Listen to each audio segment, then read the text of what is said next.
Le spectacle, il a démarré il a démarré il y a 4 ans, Mhm.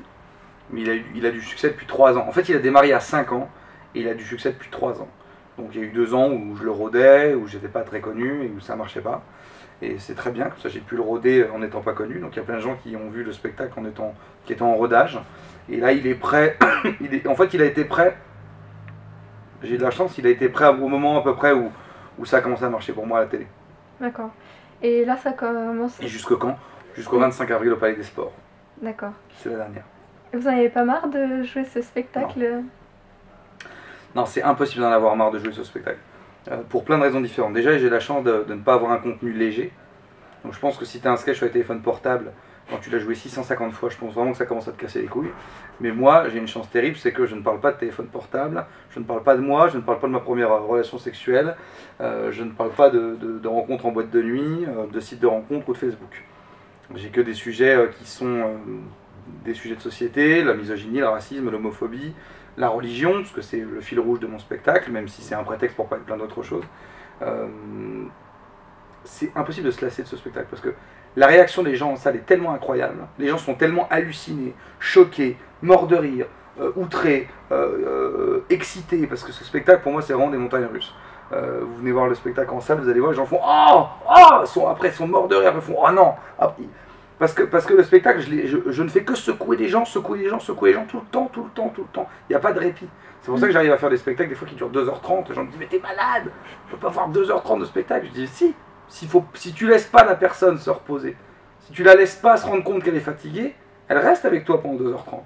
Pareil, quand je sens que le public est plus fatigué ou plus âgé ou quoi, je fais plus court. Je m'adapte. Et par exemple, je te donne l'exemple de Lille. Je suis allé jouer pour la 5e fois ou 4e fois au théâtre Sébastopol à Lille, qui était pour la 4e ou 5e fois plein. C'est quand même un théâtre de 1300 places, donc on a fait quand même 7000 personnes à Lille avec le même spectacle. J'ai fait 2h50. Et je te défie de me trouver un spectateur en salle qui te dira oh, il nous cassait les couilles à la fin. Les gens ils étaient au taquet. Au bout de 2 heures, je dis bon, là, si je continue, il reste pratiquement 40 minutes de spectacle. Et j'étais là, ouais parce que c'est un spectacle où je te secoue. Tu vois, et au dédicace, il restait 250 personnes. Je suis sorti du théâtre, il était 1h15 du matin. On sait que vous êtes adepte de l'humour noir. Pourquoi, tout simplement? Et est-ce que vous pensez que c'est un registre inépuisable? Je suis pas adepte de l'humour noir. Je savais même pas que je faisais de l'humour noir. Moi, c'est les gens qui m'ont dit, qui ont commencé à me donner des titres, qui m'ont mis le petit prince de l'humour noir, le roi de l'humour noir, le maître de l'humour noir. C'est très flatteur tous ces titres que des journalistes ou de public me donnent. Mais moi, je savais pas que je faisais de l'humour noir. Moi, je faisais de l'humour qui me faisait marrer. Donc, moi, on me disait, les gens autour de moi, ça, je disais quoi? J'étais méchant sur scène. Voilà, moi, c'est ça que je suis un peu méchant dans mes sketchs. J'avais pas mis de nom sur ce que je faisais. Et c'est au fur et à mesure que je me suis rendu compte que l'humour noir, c'est Ruquier qui a commencé à dire ça d'ailleurs. Il m'a dit, ah ben voilà, on a un spécialiste de l'humour noir dans l'émission, c'est formidable, etc. Mais moi, j'avais pas mis de nom. Après, moi, ça me convient très bien parce que c'est ce que je préfère faire. Donc, quand je me suis rendu compte que les gens me demandaient encore plus d'aller là-dedans, je me suis dit, putain, pour moi, c'est formidable. D'ailleurs, plus les années avancent, plus je suis méchant. Parce qu'au départ, mes sketchs, ils étaient méchants, mais ils étaient dans une méchanceté classique, c'était la mort, tu vois, le cancer des testicules, pas des sujets très graves. C'est au fur et à mesure que je suis allé plus loin à acheter des objets à des mecs qui n'avaient pas de bras, en me disant alors pourquoi vous ne l'avez pas rattrapé? Et donc là, vous êtes en train d'écrire un nouveau spectacle, ouais, qui a pour thème la guerre, c'est ça. Et pourquoi ce thème? Parce que je voulais un thème plus léger. Non, mais parce que moi je cherche des spectacles à thème parce que ça me permet de parler de plein de trucs et que c'est un prétexte à chaque fois. La guerre, ça me permet de parler de... Ça va me permettre de parler de plein de choses en fait. De la désinformation de la presse sur plein de sujets. Les gens n'arrêtent pas de dire oui, on nous ment, on nous ment, on nous ment. Donc là, ça va permettre d'aller un petit peu dans le fond du truc. Ça va me permettre de remettre en cause, de parler de la colonisation. Parce que je ne vais pas parler que des guerres qui sont en ce moment. Je compte bien aller aussi chercher ce que la France a pu faire, ce que les pays européens ont pu faire, ce que les États-Unis ont pu faire. Parce que le problème, c'est que quand tu lis des livres d'histoire, tu les lis et tu t'aperçois qu'en fait,